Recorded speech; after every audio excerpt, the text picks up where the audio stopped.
Hi there, Steve Kaufman here. We're still early in the new year. Today I'm going to talk about writing, but before I do that, I want to remind you that it is early in the new year. I've done a few videos now, even in Japanese, encouraging people to be enthusiastic and to make the commitment. And we talked about setting goals for your New Year's resolutions. And it reminds me of the joke about the guy who said, I joined the gym a year ago and I'm still not feeling any fitter. So I decided to go down to the gym to see what was going on. Like, in other words, he joined the gym, paid his money, and never did anything. A lot of people join gyms at the beginning of the year and never do anything. Now is the time of the year to make a commitment to learning or to improving in your language. Everyone can do it with the right attitude, with the enthusiasm. By the way, at the end of this video, there will be a link. You can click through and get a 40% discount on an annual membership in Link. Annual membership is the way to go. Commit for the year, but don't do like that guy and then never study. Commit for the year and then work on it every day. Now, writing. I talk a lot about listening and reading and speaking, and I say that listening and reading is what's going to build up your vocabulary, improve your familiarity with the language, get the brain used to the language. Speaking, you have to speak a lot in order to be able to speak well. Now, what about writing? Now, I have to admit that the only language where I have to write or had to write a lot was French in my own personal situation. And all the languages, the other languages that I've learned, including Japanese when I lived in Japan, I didn't need to write. But writing is a very useful way to improve your language skills. In my Chinese, when I was learning Chinese, and I had to write the British Foreign Service exam, I had to be able to write a diplomatic note in Chinese. So that was a requirement of the exam. But in real life, I've never had to write. So depending on what our needs are, we may not have a need to write. I lived in Japan. I can't write by hand in Japanese. I can communicate, via email using, computer software, and the same in other languages. However, writing is so key because when you are writing, you have the time to look up a point of grammar that you're concerned about, which you can't do when you're speaking. When you're speaking, it just comes out. And when you write, you can review what you have written and you can find mistakes because we do make mistakes. And sometimes when we review something we've written, we'll say, well, we're not sure about this, I'll look it up, or we know that this is wrong and we can correct it. All of those things are not available when we speak. So writing is a great way to sort of improve your accuracy in the language because as you correct those mistakes in writing, you start to ingrain some better habits. So I have to admit that I don't have the patience to write. I just like to get my favorite podcast and listen to it and maybe get on italki and talk to someone or read something.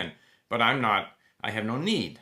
However, where writing accuracy comes into play, if you're working and the language of business is the language that you're learning, then there is a greater requirement for you to be accurate, especially in letters, but even in emails.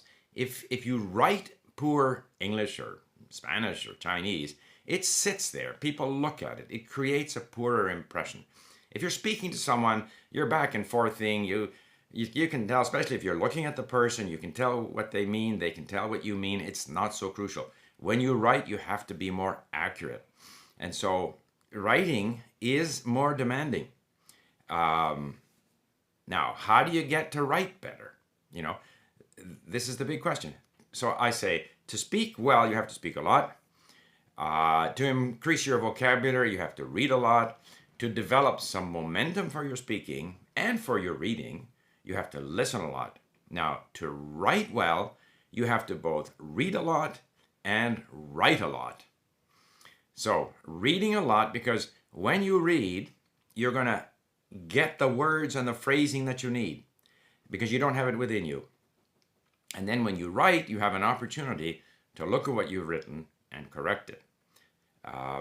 But writing is more than that. Writing is, as I said earlier, it's a way of improving all of your language skills if you have the patience to do it. And of course, there's several aspects to writing. if you are learning a language which has a different writing system, you have to begin by getting used to the letters, or in the case of Chinese and Japanese, the characters. So there, I think, for example, our dictation function at LingQ is very useful. I used it for Greek, I used it for Arabic, I used it, but I gave up in Hebrew. But that's where you can hear the text-to-speech of a phrase, the phrase you saved, and then you have to type it out. So that's one way of getting used to the writing system. However, to be able to write well, to use words accurately, to have natural phrasing with fewer mistakes, you have to read a lot. And sometimes you hear people talking about business English or academic English. I don't really see that such things exist. But, if you're speaking to someone in business, if I'm doing business in Japan in lumber, I have to know the terms for lumber. That's all. The rest of it is not business English. We're communicating. Or Japanese rather. It's just Japanese. So in your normal communication with people, there is no such thing, in my opinion, as business English or business Japanese. But in the written form, there is, because there's a way to structure your written communication. The same is true with academic English or Japanese. If you read a lot on medicine or whatever your area of specialization is, you will acquire those technical terms. And the rest of it is basically the language. However, it's in structuring that communication that you need to develop a certain skill set. When I was in France at Sciences Po, l'Institut d'études politiques, Political Science Institute, they had a very definite set format you had to use. You had to have the introduction and the first section, the second section, and the conclusion. And in the first section, it had to be balanced, two parts, A and B. And in the second section, which was often sort of a refutation, refuting the first section or expanding on the first section, but also in equal parts. And then finally, a conclusion. So this was the format that I had to use. It doesn't matter what format you use, but when you're communicating in writing, you should have some sense of how you want to structure it. So that what do you put, you have to basically let the person know what you're going to talk about early on, because they don't want to read through this long screed to find out at the end that you want to have a meeting with them. You better put that up front. But then how do you structure that? And what are the reasons you give? And all of this you should have a plan for. And I think there it is useful to read, and hopefully in your target language, because these conventions can be different in different languages. It's different in French, in English, in Japanese, and so forth. Read up on how business communication, academic communication is structured so that you have that sort of formula in mind, and then it's easier to write whatever you have to write, a report or a letter. However, the actual language used consists of the language plus whatever technical terms are relevant to that particular discipline. However, if you're in that discipline, you're likely to know those technical terms, or if you don't know them, you better learn them. But the bigger issue is getting the structure of your communication correct, and then of course acquiring the words and phrases that make the written language flow smoothly. I wish to point out, or whatever it might be. And these phrases, you have to see them often. If you're on LingQ, you save the phrases, you review the phrases, so you build up your written language with these phrases. And finally, I have found when I do write in another language, I consider it an extension of my speaking.